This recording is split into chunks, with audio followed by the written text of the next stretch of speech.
So hello everyone, welcome to the second session of Ready Set Rise. My name is Laura and I'll be the host for this discussion today. Welcome to the Understanding the World of Social Enterprise, a forum where we will be discussing about the world of social enterprise in entrepreneurship. So this forum is part of Ready Set Rise. The second time round we're running it. It's a series of online events that aims to inspire Malaysian youth to start small business and equipping them with practical tools and mindset needed to do so. And this event is brought to you by RYSE. We are a Malaysian research and social outreach project that empowers Malaysian youth through entrepreneurship. And RYSE is proudly supported by City Foundation. So I'm actually excited to jump straight to the discussion today, but let's get to, let's welcome our panelists first. So we have, we have Lai from 71, we have Izzati from Teman Malaysia, and we also have Bernard from Don't Adaptive. So welcome everyone. We are very honored to have you guys here today. Thank you, hi. Thank you, Farah. Yeah, it's really great to welcome you guys back. We were truly inspired by your stories here in Tauke Talks, and I'm really looking forward to what you all will bring into the discussion today. So yeah, let's get to know our panelists a little bit better. So can you guys share a little bit about yourself, your background, and your business?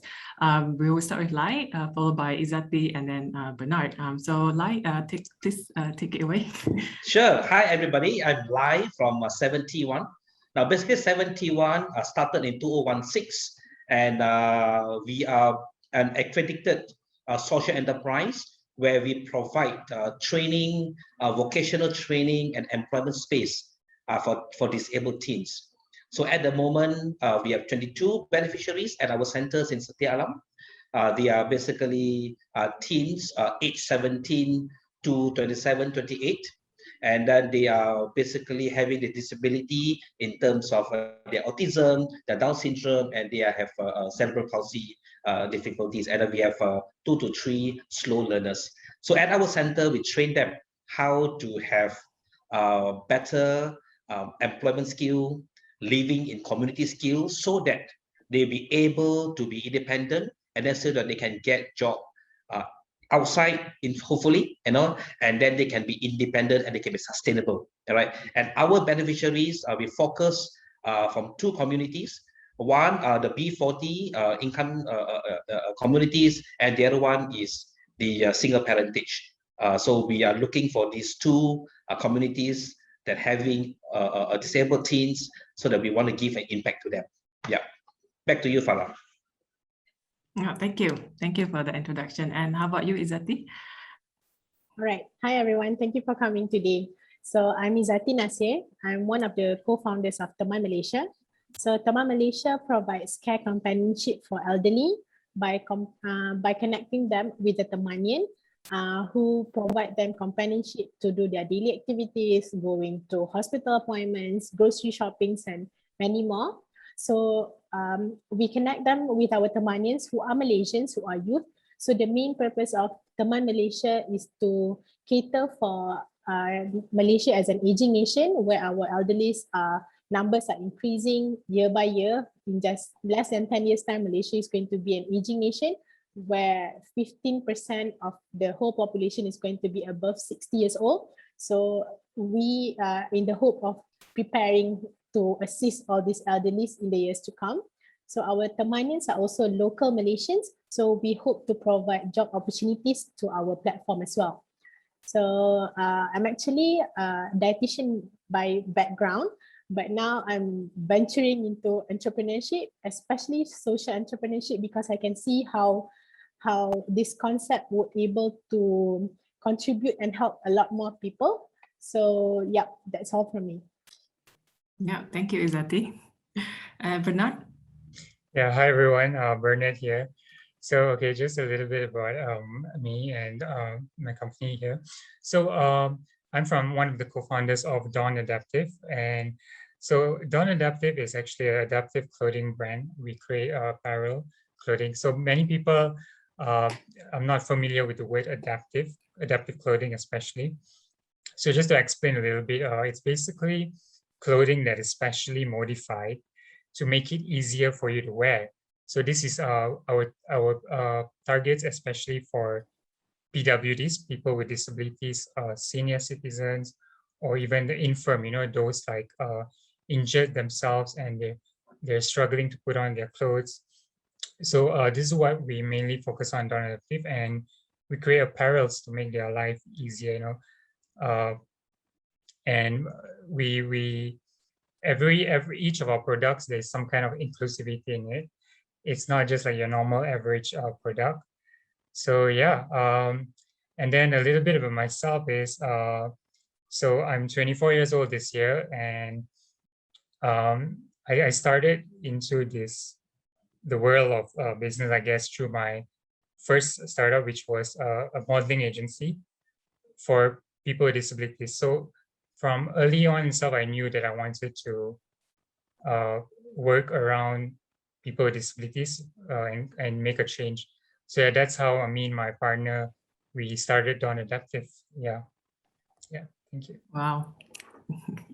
Great. So Bernard is like 24 years old and you're running 2 different startups. Right? Amazing, great. Yeah, so what a diverse panelists we have here lined up for you guys today from all sorts of background and experiences. So if you guys are interested to know more about them, please do check out their social media. So yeah, let's get started with our discussion today of what it is really like to run, a social enterprise, especially in Malaysia. We have a lot to dive into. So to kick us off, my question would be for you guys. How do you guys get the idea to start a social enterprise business? What were the problem you're trying to solve? Maybe I'll hand it over to Bernard to start it off. Yeah, sure. Okay. Thank you, Farah. So, okay, to start from where it all began, I was mentioning my first startup, which was a modeling agency for models with disabilities, right? It's called Dawn Management. So that's where actually it all started. And I knew when I was doing that I fell in love with making a change for people with disabilities. So if you're wondering why disabilities, that's also because I myself am a person with disability. You may not know that, but I use a wheelchair. So I have a condition, I was born with a condition called spinal muscular atrophy type 3. So it's a condition that affects your muscle. It's since birth. So like the motor neurons are not sending signals, nerve cells. So we gradually get weaker over time, the muscles. And then I think it's later on when I met my business partner, Ushanae. She also had a reason why she wanted to start this adaptive clothing brand, Dawn Adaptive, which is the focus today because we are the social enterprise, Dawn Adaptive. Because her daughter had cerebral palsy and she could see it firsthand how her daughter struggles to dress up daily. So she wanted to create something to solve this problem, and also for those out there that are facing similar problems, and for myself, of course, from my personal experience. So yeah, I think that was how we got into creating Dawn Adaptive, and we wanted it to be a social enterprise because, as you can see, the problem we're solving here is people with disabilities, they always get neglected, and we take dressing up for granted because it's easy for normal people to do that, right? But you don't think of the struggle people with disabilities go through every day. Just to dress up, sometimes if they do it by themselves, can take like very, very long, and if their caretakers are doing it for them, it's a constant struggle. So that's where we come in. We solve it by coming up with you can say like combining technology and some creativity. So like all our products are in a way to make dressing easier, So for now, like we have one product called the Magnetic Polo Tee. It's like true to its name, it's a polo t-shirt, but not your ordinary polo t-shirt. It looks normal with buttons and all, but there's actually magnets underneath. So like when you bring it together, it closes easily, So it's like this is an example of how it helps like someone with dexterity issues or limited physical movements in their arms will find this very useful. So yeah, this is just one, and we will be coming up with more range because we're still very new. Yeah. Amazing. Yeah, thank you. And let's hear from maybe Izati. Share a little bit about, why you wanted to start your own social enterprise. Yeah. Okay. So my journey is a bit different from Bernard. So early last year, I enrolled myself into a program called SEED Lab, Social Enterprise Education Lab. So this is a program by Petronas and Tata Consultancy Services. So the main objective of this program is to incubate ideas, to produce entrepreneurs, social entrepreneurs, to solve social impact, and also to provide job opportunities, to solve youth unemployment.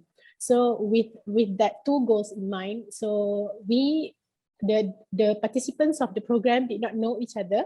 So we come together as individuals to form small groups, so that we ideate ideas, we try to validate our ideas. So me and my team, my other four co-founders, there's a total of 5 people in Teman Malaysia right now. So we do a lot of market surveys, research to see what are the problems that Malaysia is facing right now, what social problems that we can help to solve, and that's where we arrive to the solution of Teman Malaysia. So we know that Malaysia is going to be an aging nation in the near future, but we see that there's a lot of people focusing on the sick elderly, and in reality, we have a lot of elderly who are still active, who are still able, but sometimes they are not fit, or their family did not trust them to go anywhere alone. So they just need a simple teman to go anywhere. So that's why we feel that we can do something to help and to reduce the barrier to entry as a caregiver, as a care companion. So that's where we open our opportunities to youth, to care companions who are interested to help, but they don't know that they don't have they're not nurses or they're not certified. So when they come into Teman Malaysia, we're going to provide some basic training so that they would know what to expect to when they're dealing with elderly. So that's how Teman Malaysia started for us. Yeah, and we are still very new. We're not even 1 year old yet. So hopefully, in next month we are going to be one year in this industry. Yeah. Amazing. That's a great milestone. 1 year. And I know you guys are also still at the testing phase, right? Still getting because you mentioned something about wanting to branch out to apps in the future. Yes. Right? Yeah. We are in the current development of our apps right now. So hopefully that goes well. That would help a lot in this tech-savvy world right now. Yeah. Thanks, Izati. And Lai, what about you, Lai? What's your story? Well, my story is simple. Basically, I am a corporate person. I'm in corporate world for 20 years. I'm in the human resource industry. I'm a human resource practitioner. So started my career, in the human resource, and go all the way up. You see, in the human resource industry, and also we know about the employment market very well. Yeah. So some 4 or 5 years ago, I realized that there is a big gap in our employment market, where teens with disability, the special teens, having difficulty in getting employment, right? So because our employers are looking for pretty handsome, those with straight A's, the smart one, the perfect one, and they're only looking for the good one, right? Then what happened to the so-called the special one? Yes. So that is why I actually decided to change the course. And as I'm moving to aging now, I'm 50 years old already. So I want to do something meaningful, and something purposeful, right? Living the world, living our life with purpose. So that is how I actually, have this 71, and we actually provide solution. We strive to provide solution to closer this gap. And can you imagine those B40 family that have got, or single mothers or single parents, just single parents that have got disabled teens, for them is a liability. Yeah, it's a real liability as a teen growing up. The liability in their family become more, yeah, financially more constrained. So this will, in effect, will actually causes the socio-economic situation of the country, right? So therefore, therefore, I am trying to change that scenario a little, you know, to transform these special teams from so-called a liability to at least an income generating individual to their family unit. So that is the whole motivation, the whole aspiration that I have. And yeah, I know we are going through ups and downs.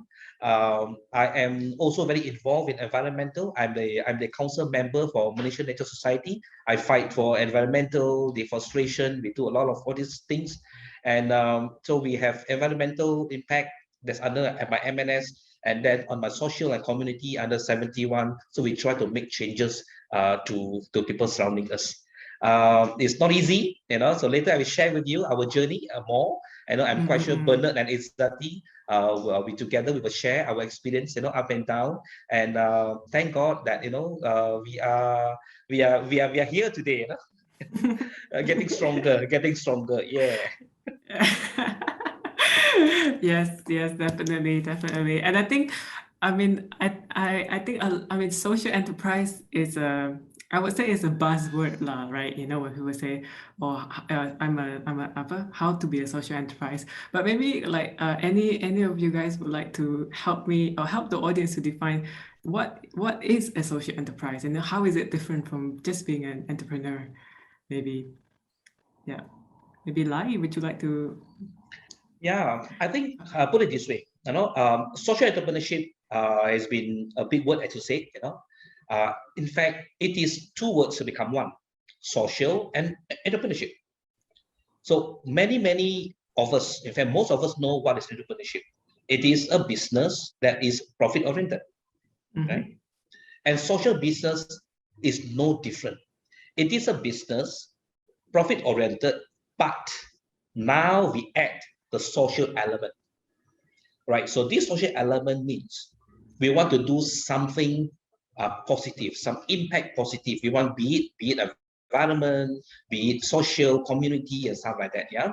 So to simplify it, a social entrepreneurship is just by having a certain business vehicle with the purpose of contributing, with the purpose of some social impact. Yeah, so that is to define it, loosely, loosely. But of course, when we talk about accreditation, we talk about recognition, then the ministry will have certain criteria for us to meet in order for you to get the accreditation status, like how 71, how we got accredited in 2019, because we have reached certain criteria under the ministry. So that one maybe we can explore, as we discuss later. Okay, now how about Bernard or Izzati? Would you guys like to chime on this? Yeah, sure. So I think Lai was spot on. That was exactly what you would describe a social enterprise. But yeah, just to add, yeah, it's about really making a difference out there, besides than just your usual profit making. So you can make a difference in terms of socially or the environment. So like we measure our impact, I think, when we see the lives change out there. Like if I were to relate this back to Dawn Adaptive, for example, like we had this stroke patient who after getting stroke was really struggling to dress up, and then when he found out about our product, and he just fell in love with it, and he said this is what he wears most of the time because it's easy to put on, easy to take off. So I think it's things like this that when you see you're really out there changing lives, like making a difference. So yeah, this is what I think is one way to measure it, Yeah, and of course, the profit has to be there because as we all know, cash flow is like oxygen in a business. Without that, you're not going to survive as well. So yeah, both of it together is what you call a social enterprise. Yeah, interesting that you brought up about how you measure impact, and I think that actually, I've kind of my follow-up question really, like how do a social enterprise measure your success? And I mean, Bernard, you mentioned about how you measure your success to, how your customer actually, from the feedback of, them having successfully wear their own clothing, right? But what about Izzati? Like, how would you measure success in your business? All right. So for Teman, we really look into the number of job opportunities that we are able to create. Since we are very young and we are still gaining traction, so we might not be able to provide like a meaningful monthly income to our Temanins yet. But slowly, we are going into there. We're going there. We are able to supplement our care companions because those people are not our employees. They are not our part-timers, they are our freelancers.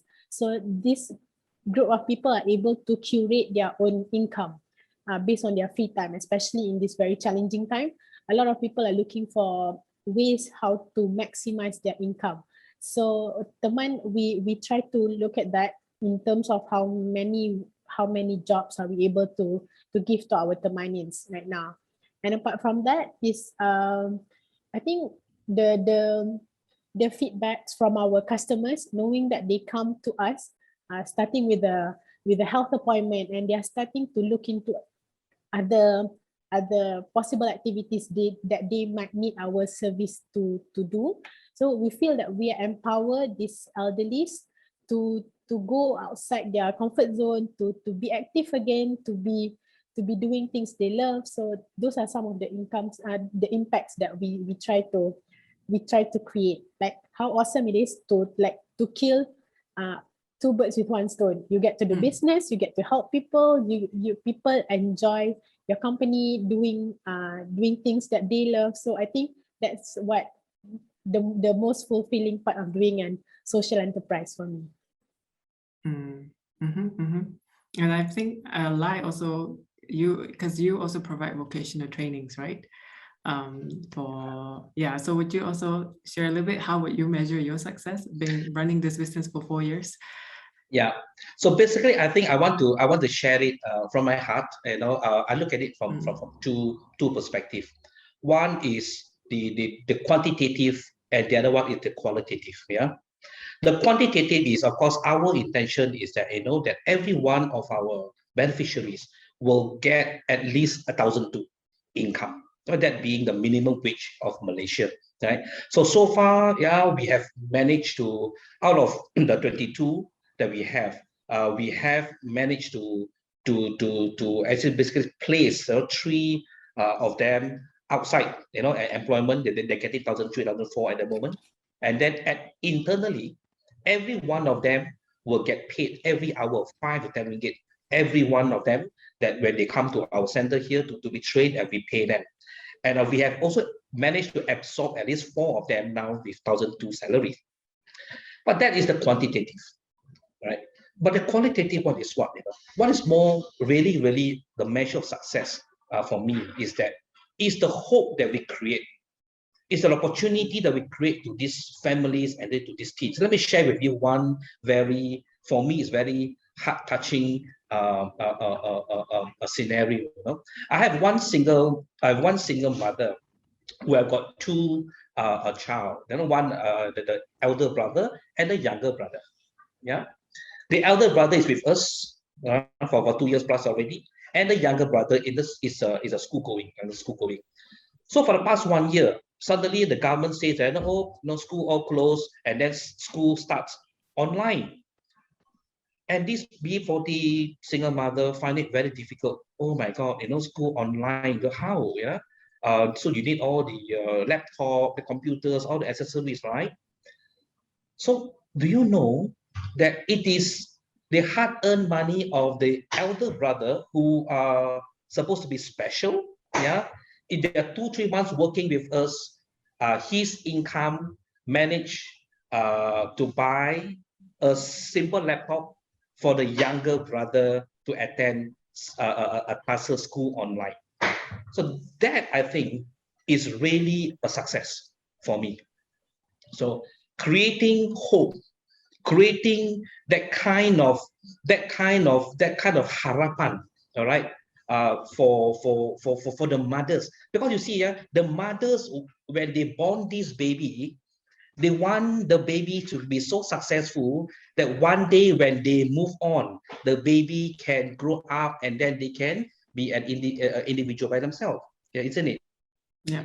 So at least 71, we hope that we can give the hope to these single mothers, to these parents, that hey, we are here together with you, even though one day you move on, your kids, your daughters and your son will be independent and sustainable, that kind of thing.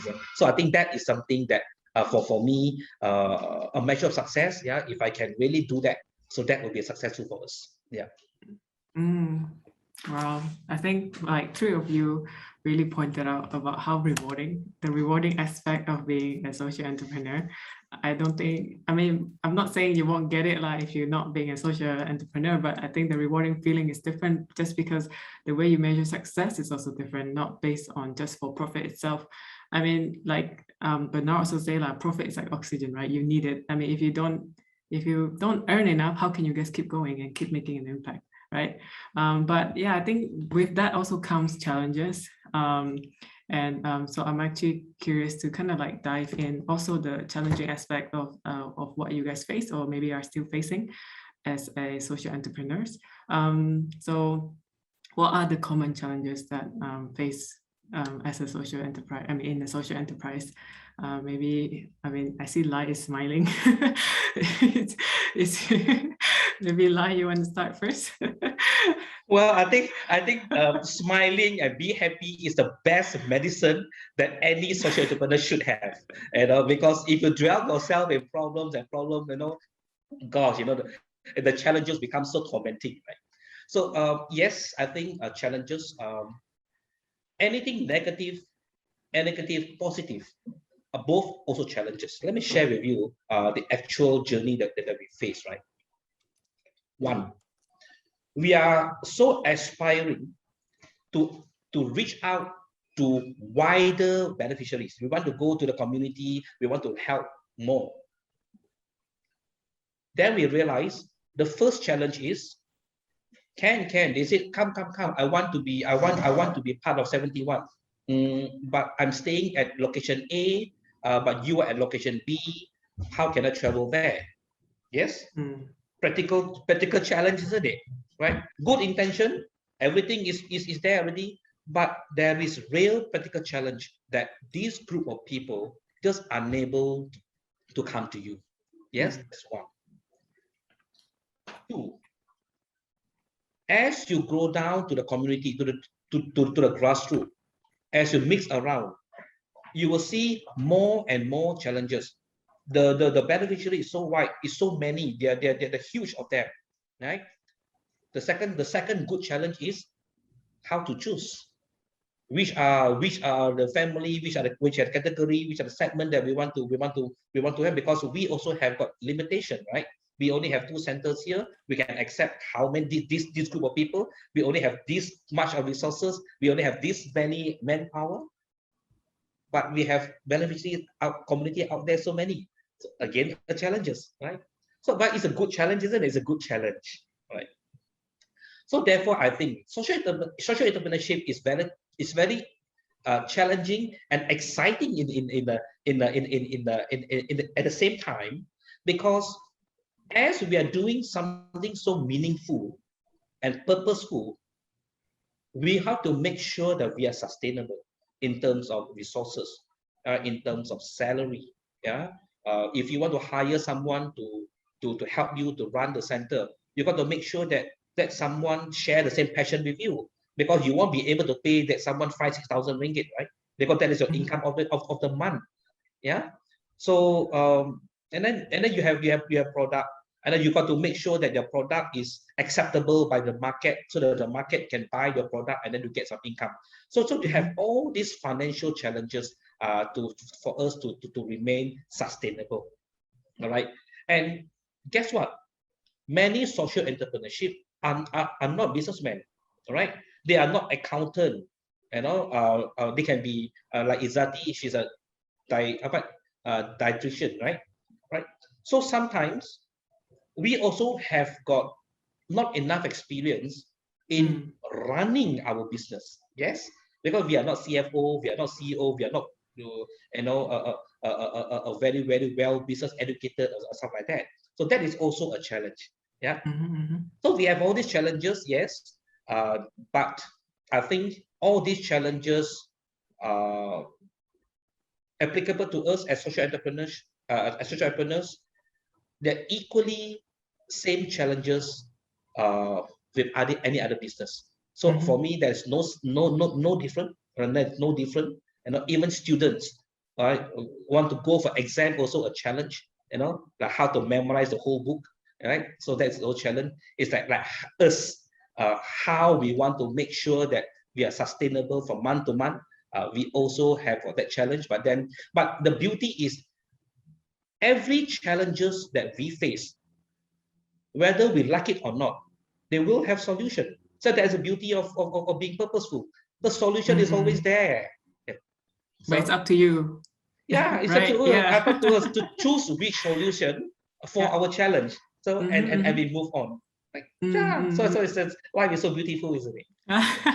Only lie make it beautiful and simplify it. Yeah. Wow, I think it comes also from your experience, right? Having to go through corporate life and we've seen the challenges. But so I think like Lai can tackle any challenges at this point. What about you, Izzati? Would you like to chime in on this? Yeah, so like Lai said before, we're not born. I did not even think the last 5 years that I'm going to be an entrepreneurship at this time. So okay, when I go into that program, I started to learn about market survey, market research, and everything. So one of the things that I really struggle in Teman is the demand and supply. So when even though we think that our idea is the best, so when we put our idea out there, is there really a demand to what we think what we are providing? Are there really people who wants to use our service? So firstly, when we first started, a lot of people, I think it has to do with our culture, our Asian culture, where the elderly should be taken care by their children, their grandchildren, their family members. So the idea that Teman brings, where a stranger comes in to bring your family members to health appointment and everything. So it's some kind of like conflicting with our culture. So there's a few people that come to us that say that why are you taking away the children's responsibility? Why are you giving them chance to not fulfill their responsibility as children, things like that. But I think Teman started at the very special time during COVID, where there's a lot of restriction, there's a lot of movement restriction. So we are there, really, we just want to help. Apart from profit generating, we want to help. We know that there's a lot of elderly who are alone, who don't know how, don't have a lot of people around them to help. They don't know how to fully utilize their mobile phone and things like that. So I think we have a few cases where a young man or woman come to us to help their neighbors. I know this uncle, I know this auntie, can you help him, blah, blah, blah. So I think that if we don't test it out, we wouldn't know what really people want and what really people need. So I think that is one of the lessons that we learned. And another challenge is about the supply, because we know that care companions or nurses, a lot of those people who are providing these services right now, Filipino nurses, foreigners. So when we want to solve youth unemployment, so we're talking about Malaysians. So are the Malaysian youth interested to become this care companion. So I tell it with my friends. I say, we wouldn't know until we test it out. So Alhamdulillah, until now, we are able to have 100 Temanians just below 1 year of operating. So we have a lot of them here in Klang Valley, some in Malacca, some in Penang, some in Ipoh. So I feel like it is something that people ready to experiment, to test out, even if it doesn't fit their appetite, they can try it out. It is something for people to explore, even explore the service or explore the job. I think that is something that is new to Malaysians, and we are all ready to try. Yeah. No. So no matter how much you get behind the computer and just research, you will never know, right? Until you actually get out there. Yeah. Yes. And what entrepreneurship really taught me is you cannot be scared of failure, because without failing, you won't know how to rise even above that. So yeah, I used to be someone who is very scared of failing. So I think it is a good milestone for me as an individual. So yeah. Nice. Yeah, thank you for sharing that. How about Bernard? What are some of the challenges that you face, having to start into a niche market? Yeah, right. So I think Lion exactly shared most of it already. I think as a social enterprise, right, the main challenge comes to finding the balance there between giving back and also being sustainable, and it depends on your business model as well, because at Don Adaptive, what we do is sometimes our products, when we receive the profit, a certain percentage of the profit, we give it back to the needy, the less privileged. So I think over here you need to really figure out like how much you want to give back and all. Not too much until that you can't make a profit and sustain your business. So like we have this one product called the Smile Mask. It's a clear mask with you can see your smile. We invented this because of so everyone knows that I think most people don't know that that deaf people actually relies on lip reading. They need to see your lips to understand, to communicate. So that's why we created the clear part is for them to see your lips. So like 5% from our profits actually goes back to the deaf and mute community. But before coming up with this decision, I think like you really need to do your maths, like, like can you sustain and how much you want to give back. So yeah, I think this is what I would share, because like, a normal business is, if you think a normal business is hard, then a social enterprise is going to be even more harder, because now you have the responsibility of taking care of the community or the environment. Yeah. So yeah, really just find that balance between giving and sustaining yourself, I would say. Yeah. That's additional pressure, right? I mean, also for the public to constantly, watching you to do good constantly, to because as a social enterprise, I'm pretty sure there's like additional layer of image of having to always do good.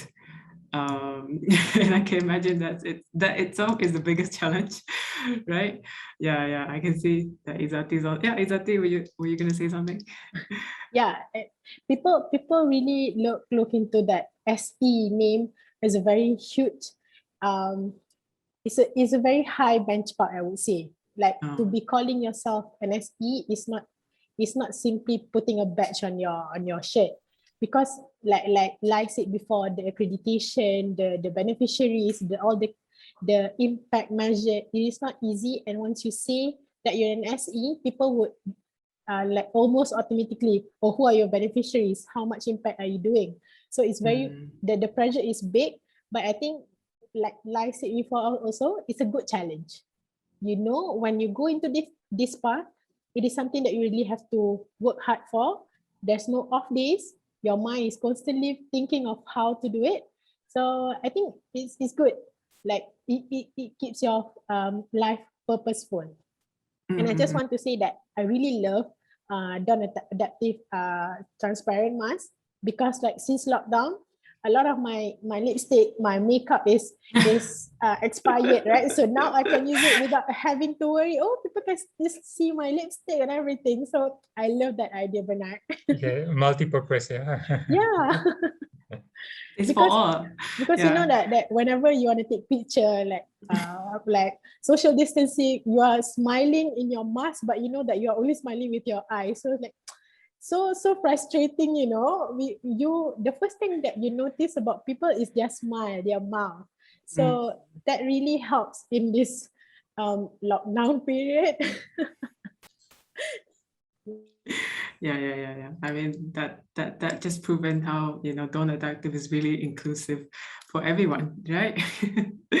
I think thanks for sharing and open up about, you know, the real challenges that you guys face, not only you know, as a business owner, but also being in social enterprise. But what do you think? What could our government or society can do to encourage more social enterprise? You know, also more youth to actually start social enterprise. Yeah, maybe. Izati, since you unmute, would you like to go first? Oh, okay.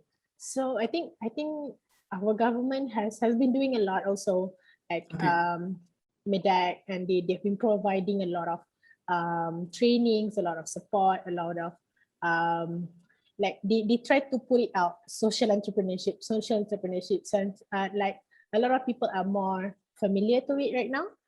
And also the GLCs are providing so many grants out there. So for me, it is purely up to us. If we know, if we have an idea or we want to start something, just go for it.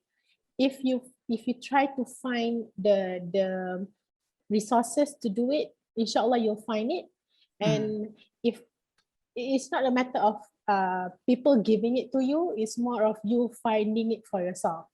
So the more drive you get, the more of an result you can get. How about Lai or Bernard? Would you guys like to add on to what Izati just commented on? Yeah, I think the for the recent years, you know, particularly this year and also part of last year, the government has actually emphasized, put a lot of assistance, a lot of but emphasis here on social entrepreneurship, and also even the reason the budget, you know, all and then all the pemulihan initiative done by the government actually specifically mentioned, financial assistance to social enterprise, and also NGOs. So I think and the fact that, you know, Ministry of Entrepreneurs Development and Cooperation, you know, have got a special agenda, have got a special accreditation program, you know, for social entrepreneurship. It means that this business is to stay. You know, it is business of the future. You know, where so government cannot by itself, you know, tackle and solve all the social issues.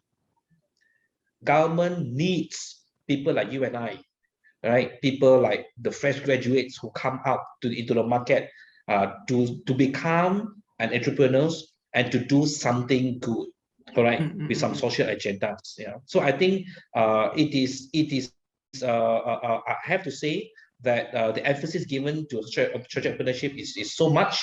Now more and more people aware about social entrepreneurship, you know, the foundations, the big organization, you know, they're actually doing that. Right? Just to share with you, like even big public listed companies, you know, they are moving into what we call their ESG reporting, you know, environmental, social, and governance reporting. So they are also going all out to make sure that when they do their business, they want to help, you know, society, environment, something like that, and they reach out to social entrepreneurs like us. Like for 71, you know, so from time to time we have got queries from foundation, we have got queries from GLCs and also MNCs, big organizations, public sector companies, like how we can collaborate, know, to grow. So I think yes, you know, I have to say that the government and the big organization, the foundation, actually putting a lot of heavy emphasis on social entrepreneurship. Yeah. That's good to hear. That's good to hear that there's actually a great help and support coming from government. But I'm also curious from the community aspect. Maybe Bernard can answer this. Like, how can the community itself help, to encourage more social enterprise? Right. Okay, speaking of that, I think like what we're doing right now is a perfect example. We can have more talks, forums like this. Like, I'm pretty sure after today, all the audience that is watching are more well versed with what's a social enterprise, and hopefully they're attracted to it. But yeah, I think the whole pandemic itself has really, I think, in a way, showed to people like the damage we have been doing to the environment. Just how we operate on the usual basis. Like, so many things are unnecessary. So today, you see a lot of business wants to be social enterprise because they see now how they can give back to the community or environment, and then talks, and definitely one of this is it's one way, and then I think maybe influencers as well can also chime in and help promote the movement and all that. So yeah, more positive influence. Yeah, and definitely I think awareness is the first step to go, right? With spreading, and now that we know the governments actually have a lot of support out there, there's no reason really anyone should not if you're passionate about something, go for it, right? I think I will lead to my last questions before we move on to the Q&A, which is if you guys have any tips for someone who would like to start a social enterprise, and it could be from how they can stay resilient, or it could be specific tips that you want to like, don't do the same mistake as I did. Yeah, maybe we can start with Izzati. Yeah, okay. What I learned in my very short journey of being a social entrepreneur is every SE that there's already in the industry is very, very welcoming. For example, you can just see from live. You just ask him one question and he'll give you everything that you need to know how to run an SE. So that's how we started also. We started to ask Discover Muay Thai, how they do their jobs, Athena Holdings, how they started. So a lot of these people doesn't even know that what exactly they want to do, but they know what impact they want to create. So from there, you just need my point is, don't be afraid to ask for guidance, because in SE, I feel like the whole community is so loving, so helpful, so assisting. So if you feel like you want to do something, reach out, because there's a lot of people ready to help you, to guide you with all the help that the government is giving, the NGOs with all their experience. So I think now is the time to start, and don't think much about it. You will learn as you go. Yeah. Just somebody in the chat did mention, never try, never know. Exactly. You just have to do it. Yeah. Thanks. Yeah, Bernard. Yes, you just like to add, I think what Izzati shared is true, but also I think if for someone who wants to start a social enterprise, right, my advice would be, sometimes people tend to look so far ahead, they tend to look like, oh, what's happening globally? What can I do to make the world a better place? But personally, from my experience, I would suggest you to just look around you, seriously, because just look around you and you will see that from that itself, you can find ideas. Like, I didn't have to look far, I didn't have to look up on the internet or look up what's going on in another country. I just look around me in my life, what I'm struggling, what is the problems, and how can we solve that. So yeah, I think that's one tip I would give, look around you, like your community, your neighborhood, and you definitely find like a problem which you can give the solution to, and you'll be amazed at how far and how many things you can do from there. And In terms of the journey, I would say, like, of course, there's not one secret recipe to be successful in this, but I think there's a lot of components. But the most important thing I've noticed is that you really need a perseverance, because there's going to be a lot of roadblocks, in front. And to be honest, we could have just stopped at any of the roadblocks we face, because when you face it, that's how you feel, like you can't move on, you can't see the path ahead. But that's where you need to, really have grit and keep going, because those who actually refuse to quit, those are the people who are actually going to, gain massive success. And I think you can see the example with companies like, we all know Amazon, right? Jeff Bezos, right? Mm-hmm. If you look at them, right, they didn't really make profits for like the first 5 years. They kept going, and look at where they are today. I mean, I know it's not a social enterprise, but this is one example, Don't quit too early. Keep going, and you'll be surprised at how far you can actually go. Yeah, perseverance important. Yeah, that's a really great point. And lastly, Lai, would you like to end this with your final tips? I think you have given the most important tip just now. Just start it. Just do it, right? Now, I think the most important thing is for you to look within, for you to know outside. So go in deep inside yourself, find that intrinsic of the motivation in you. What is your passion really inside? Right? Go deep inside yourself to understand the reason why you want to do social entrepreneurship. Right? Every one of us have got that seed of humanity. Understand and let your seed of humanity in you grows and shine. Allow that. All right. So therefore, sometimes we don't think too much. Yeah, we don't think too much. Just let this seed inside your heart, let it grow, let it shine. And I'm telling you, this shyness, this aura will just lead the way.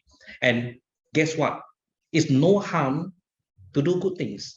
It's no harm to be good, right? It's no harm. So if there's no harm to do good, why are we thinking so much?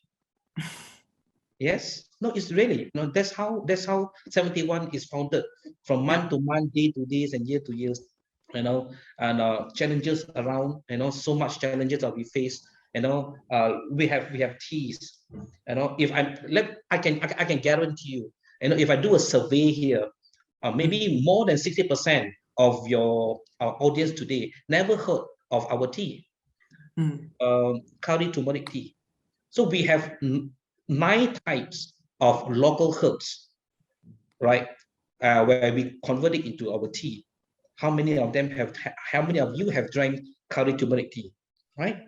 So therefore, wow, if you think, wow, how many percentage of population of Malaysia will drink curry turmeric tea, then you will have you would never start, right? You would never start, so worried and so scared, right? But do you know that since for the past 4 years, we have sold curry turmeric tea more than 5,000 bottles, and we actually rely on community to be sustainable.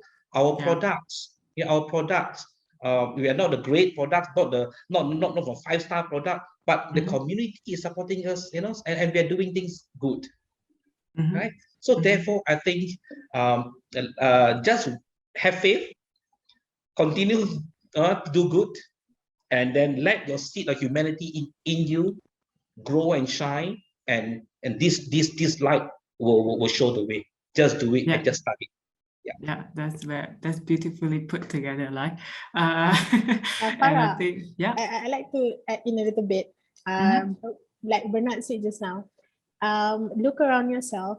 Don't be scared to start small. Like I remember before I started Teman, I'm doing a home bakery thing. So when I listen about social enterprise, I thought about helping the single mothers to help me do some of my products.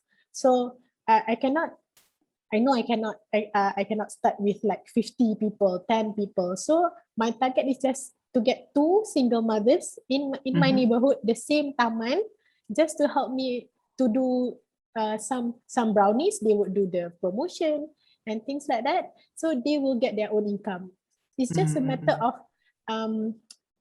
catalyzing the process.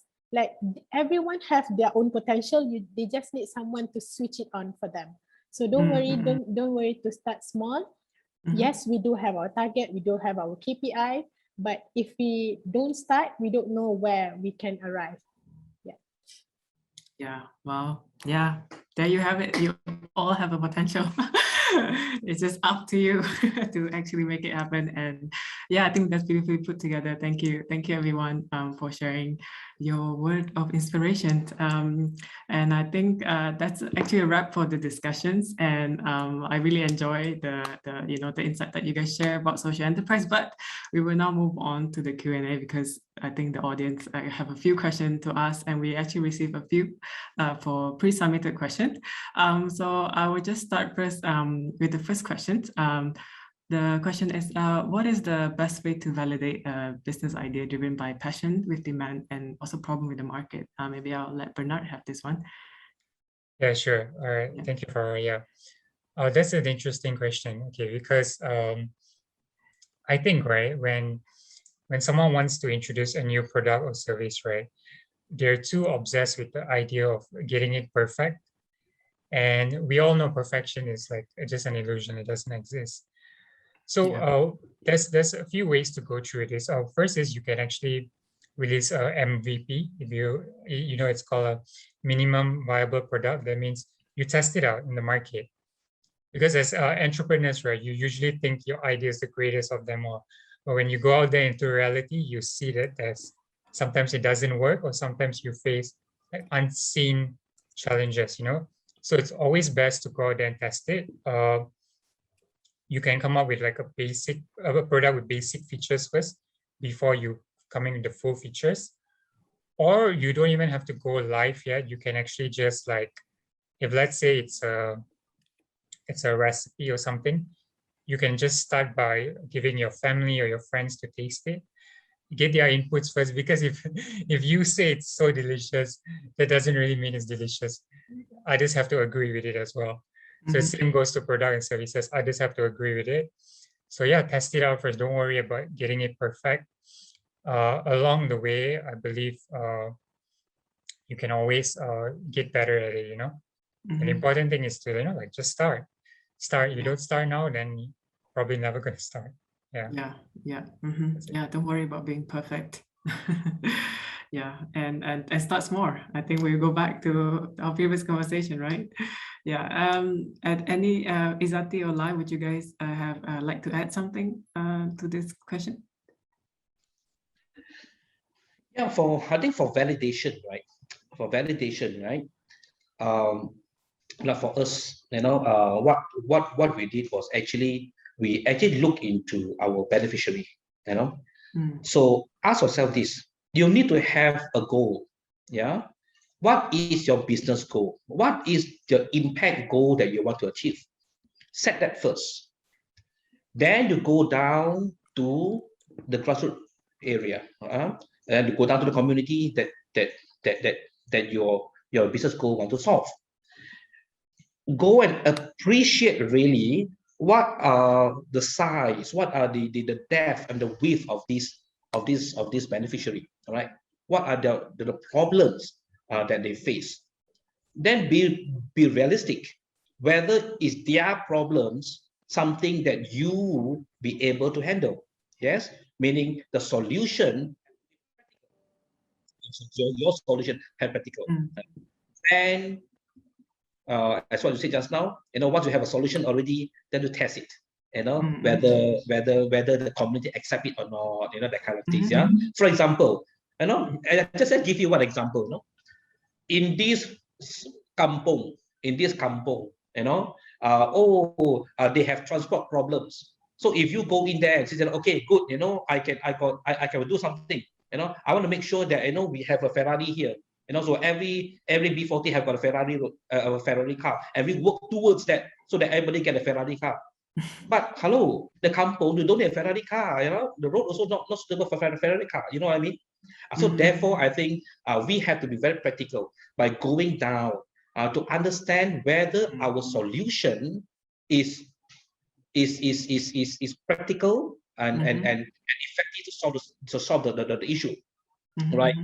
Then of course our product and services, do we have the market or not? So that is very important. But we need to test the market, because if your product or your services have got no market, very difficult for you to sustain, even though you have a very brilliant impact cost, social issue that you want to solve. But you can't sustain because no one wants your product, no one wants your services, so you may have difficulty. Right? So I think validation is to go to these 3-4 steps. Be realistic, be practical, and sometimes it's no harm to change idea. Don't be stubborn. Don't be stubborn if things that doesn't is really a roadblock already. There's no way for you to do it. It's no harm to just maneuver a little bit or change your idea. It's okay. Yeah. That way you will solve the right problem. And Izati, you would like to add one more thing, is it? Yeah, listening to Lai reminds me of what my mentor once told us.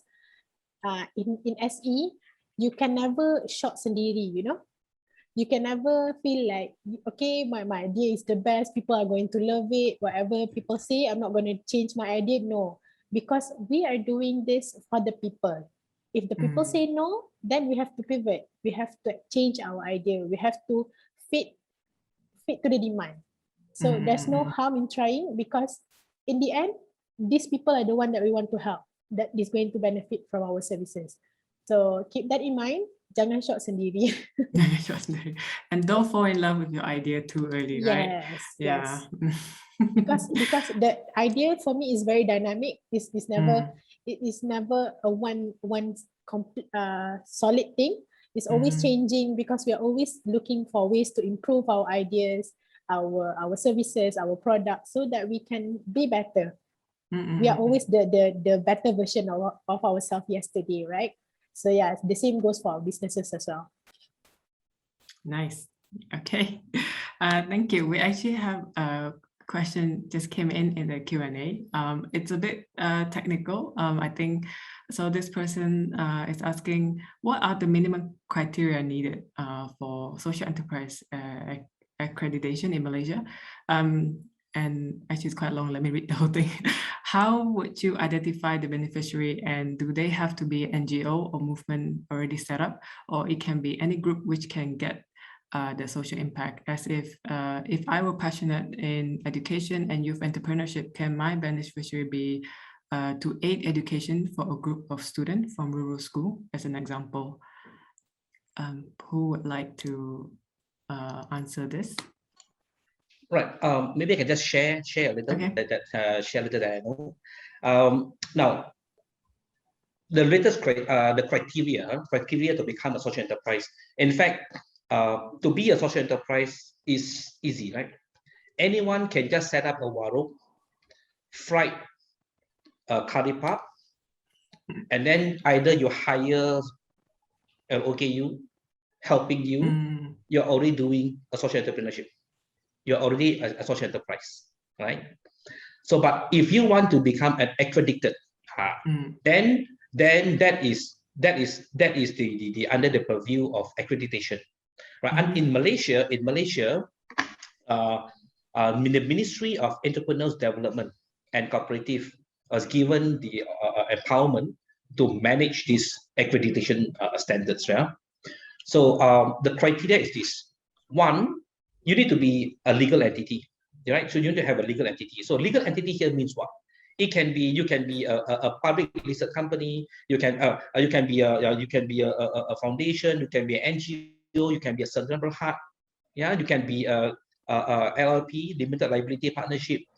So long as you have a legal entity registered in Malaysia, then you can actually become a social enterprise. That's one. The first criteria.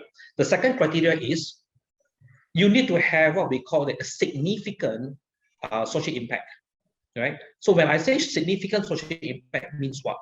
So meaning you got to justify to the ministry, to the accreditation body, that your enterprise is really championing a certain social cause. It can be environmental, it can be social. Yeah.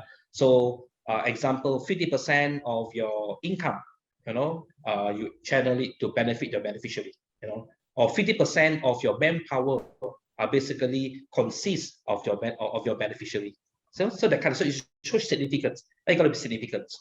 And the third criteria is that you must be financially sustainable. All right. So therefore, in order for you to get accredited, sometimes you need to submit a lot of documents to show that you are financially sustainable. Right. So these are, at the moment, these are the three criteria that is required by the ministry in order for you to apply for accreditation.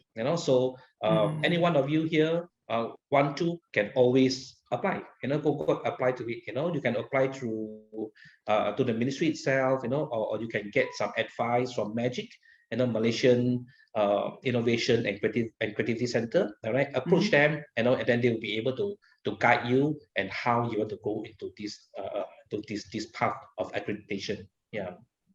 All right. Okay. Thank you for answering that, Lai. So I'll move on to the next question. How do we make sure that the business is able to sustain in terms of profit when it comes to ensuring quality, but also, paying fair wage to our employee? Yeah. Who would like to answer this question? Maybe I can give it to Izzati. All right, so this is very hard. Okay, so we at the moment we don't have any staff yet.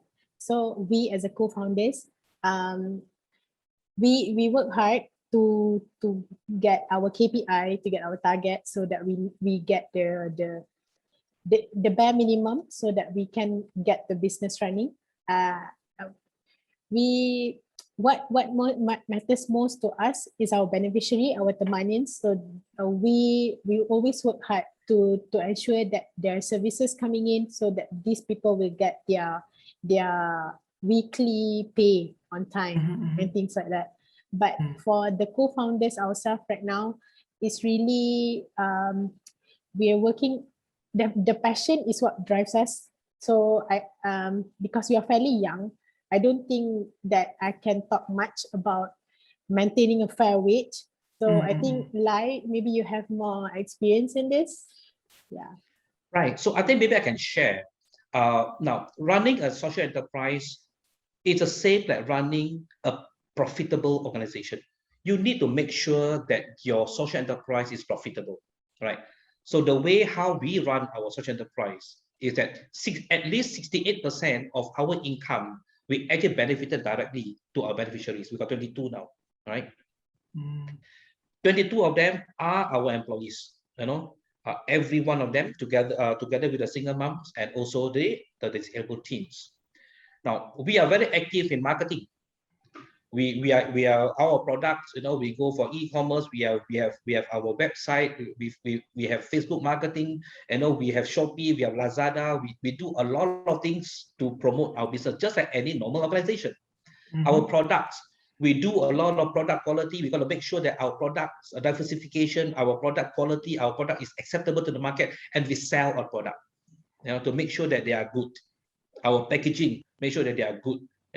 So now, in order to be profitable in social enterprise, at the same time having this social impact and also the fair wage, I think it is just a part of this business. There's no difference. You must do all ways and means to make sure that your product sells, that your services sells. Yes, so we do that. We need to be innovative. We need to be able to change For example, for the past few months, more and more people having needy people. So for the past 3-4 months, we do what we call feeding the needy program. Yeah, where we cook a mee hoon, 8 ringgit per box, and then we ask, and then we sell this 8 ringgit box from our community. We sell, and then we feed the poor. And also, so people buy, and then we will then cook. We teach our teams to cook, and then we actually feed the needy around Klang area, Port Klang area, Kampung Subang, stuff like that. And every month we have community bought at least 300-400 boxes. So I think running a social enterprise is just like no different than any other business. We have to be innovative. We have to be able to adapt to the situation, and then how we can get some revenue from here and there, the product and services, stuff like that. And quality is very important, because no matter how good you are, no matter how purposeful you are, your company is, if your product is no good, if your product is lousy, the customer will never buy the second time, right? Yeah. So put your effort in making sure that your services, your product is so good that they will come again and again and again. Yes. Yeah. And yeah, thank you for that. I think I will sort of combine the last question together, as we're also running out of time soon. Maybe I'll direct this to Bernard, because I know that you started this business with your own funding, right? So how would you advise, like how much does it really take to start a business, and how does the planning look like? Right. Okay. Interesting. Yeah, it's true. When we started Dawn Adaptive, it was mainly the capital from me and my partner. We didn't have like any external funding from any third party or anything like that. So we started with what we have, and we started rolling with the little bit that we have, and we started selling from that profits also. Then we start coming up with more products. But I think, right, to all those out there starting with, if you don't have much budget, actually, all you need is a little bit of creativity, because to be honest, okay, as we know now, everyone can sell online, but even for some people, online can be expensive, because maybe they can't afford the website. Sometimes it comes to a few thousand, especially if you hire an agency to do it for you. So I think you can actually use the power of social media here, like simple, like Instagram or Facebook. You don't have to get fancy. Just like we mentioned earlier, you have an idea, right? You want to test it out. Start with social media first and see what is your response, and slowly as you pick up, you can upgrade yourself. You can get a website, and then of course you want a physical store, right, later on. That is the best one, right, to show people how well you're doing, so they can also come in and experience your products and services for themselves. So yeah, that would be my take on low costing as well. We have the tools we need today. So yeah, just don't worry about starting fancy. Start simple, use social media as a tool, and you can actually reach a lot of people. Yeah, thank you. Okay, thank you so much, Lai, Bernard, and Izzati, for chiming in the Q&A. That's actually the wrap for this forum. So that was Bernard, Lai, and Izzati, everyone, sharing their experience and insights at understanding the world of social enterprise, brought to you by RYSE and supported by CT Foundation. So if you are interested, to find out more about them, do check out their social media. I mean, my main key takeaway is I repeatedly hear you guys saying the keyword of just do it, test it. You will never know until you try, and to start small, right? And no matter what you do, remember the goal, the reason why you start, and then do look around you, and you can make a difference within your own community. You don't have to feel the immense pressure for yourself to like, oh, I want to make a difference, but I want to go big. And as we can see from Lai, Bernard, and Izzati, they all started small. but look how far they have come. So thank you. And I hope this webinar about the understanding about the world of social enterprise has really motivated you to start your own social enterprise, hopefully, especially if you're passionate for a cause or tackling certain social issue. And or if not, I hope it helped you to realize the importance of social enterprise in our community. So if you're interested, yeah, do check out their social media for more information. Do give them a shout out for support. So before we conclude this session, I would like to also take this opportunity to give you a glimpse of current RYSE program. So in conjunction of Tauke Talks, we had the pleasure to also talk with Lai, Bernard, and Izati. We have this competition called the Spirit of Malaysian Tauke. So the Spirit of Malaysian Tauke is a creative competition open for 16 to 28 Malaysian. So it's a postcard design competition to give youth the opportunity to learn more about entrepreneurship and to highlight stories of Tauke from our Tauke Talk series. So maybe if you're interested, you can also create a postcard inspired by Lai, Bernard, or Izati. So do check out their Tauke Talks. And remember, the deadline for this is on 12th of November, and you may check out the bit.ly at the bottom for more information. And last but not least, if you enjoyed this session today, do join us every Wednesday. We host Tauke Talks, a series of sharing session where small but mighty business owners share about their motivation to start their own business and the story behind the journey. So if you're interested to find out more about RYSE and our upcoming programs, do check out our social media. And do also remember we have an IG live coming up today. So do go check our Instagram at 4 p.m. where we will be talking to Fatini from Lushpin about what it's like being a young entrepreneurs. So yeah, that's it from me. Thank you for joining us today. Special thanks to our panelists for sharing their insights about the world of social enterprise. Remember, you can do good. So it only takes one person to make a difference, just like our panelists today. So that's it from us. Have a great weekend, everyone. Enjoy the next program. Bye-bye.